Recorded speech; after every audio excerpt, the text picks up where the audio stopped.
Last time on Behind the Machine, KTM brought Ryan Dungey a brand new 450 machine and Roger DeCoster's technical team to the 2012 outdoor season. Ryan Dungey now goes to the inside, makes the pass on Metcalf. But it was not enough to stop James Stewart at Hangtown. And across the finish line, James Stewart. This week the team moves to round 2 in Texas and round 3 in Colorado, where Dungey will attempt to silence the critics of his speed and aggression. I tried to make a lot of stuff happen and he'd always get the line. I honestly felt like I had a lot more in me.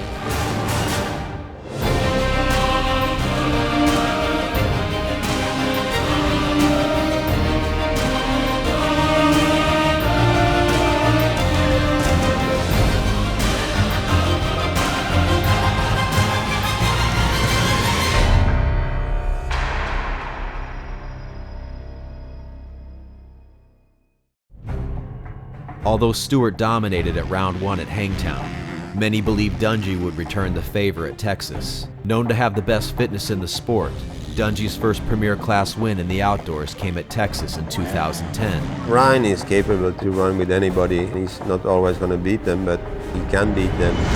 They come to a race this weekend where Ryan Dungey has had a lot of success. Can Dungey get it done today?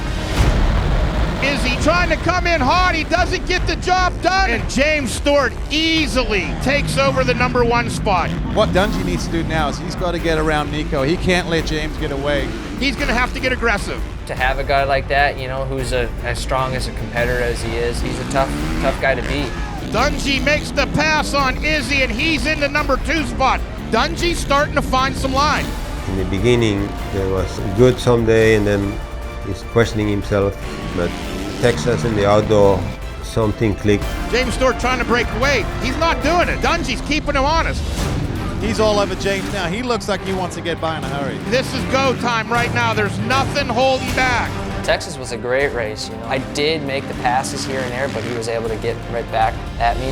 Dungey pounding on him, knocking on him, kicking on the door, but James Stewart won't crack. Here he comes towards the checkers. James Stewart, rider number 7. The difference between winning races and winning championships is usually not to get down on yourself if things are not rolling your way. It was yet another second place for Dungey, but it was clear that the two riders were even in speed and fitness. While a rider's physical abilities can be seen in a moment, focus is tested over months and years. Moto 2 was coming, and with it, the necessity of riding perfect once again. Drag race, who's it gonna be? Ryan Dungey, James Stewart, and Michael Lessie in third. Is gonna be James Stewart grabbing a hole shot. James Stewart gets a little sideways and Dungey pulls up alongside the number 7. I haven't seen anybody this close to him for this long ever. Stewart and Dungey just as they did in Moto 1. Dungey finding some aggression. Here comes the checkers. It's gonna be James Stewart. Ryan Dungey takes the 2nd spot. Was behind James both motos and just couldn't make the pass happen. You know, I felt like the speed was good, we were there, just couldn't make the pass. We did not win, but I feel we really won in the confidence factor. At Colorado, I kind of was coming into that weekend like I had some things that I kind of took away from the first 2 runs that I really needed to make happen. Possessing a new level of confidence, Dungey began the day in Colorado with practice lap times that were even with Stewart's, putting the pressure on him once again to be perfect in order to beat Dungey. Ryan did a good job in practice, I matched his times basically. 1/10 separate James Stewart and Ryan Dungey right now. James Stewart did not get a good start. Stewart back about 10th behind Brayton. And the number 5 of Dungey moves around Andrew Short. James Stewart goes around and whoa, is he carrying some corner speed. Stewart goes to the inside. Timmy moves to the head of the class. Dungey's gonna try to get around Hahn when he's gotta make the pass now. Up alongside, Dungey gets in and out of the corner clean. And now he gets a chance to go after Stewart. James Stewart still holding on to the number 1 ride. Stewart's on the ground. Oh my goodness, Stewart went down hard. This could be the season right here. What a change of events. Stewart is going back to the holler right now. Certainly not the way we want to see any race work itself out. Meanwhile, Ryan Dungey into the number 1 position. James Stewart back in the pits, but looks like the right arm could possibly be banged up. There goes the 5 of Dungey. He has a 21-second advantage over second place. The next time Ryan Dungey sees that finish line, it'll be for the checkered flag. Taking a Moto win on the KTM, the 5 of Ryan Dungey. When you match the lap time in the second practice, that was the beginning of it. Stewart was unable to return to the track for Moto 2, and Dungey took advantage again by dominating the field, bringing KTM their first outdoor win in the Premier class.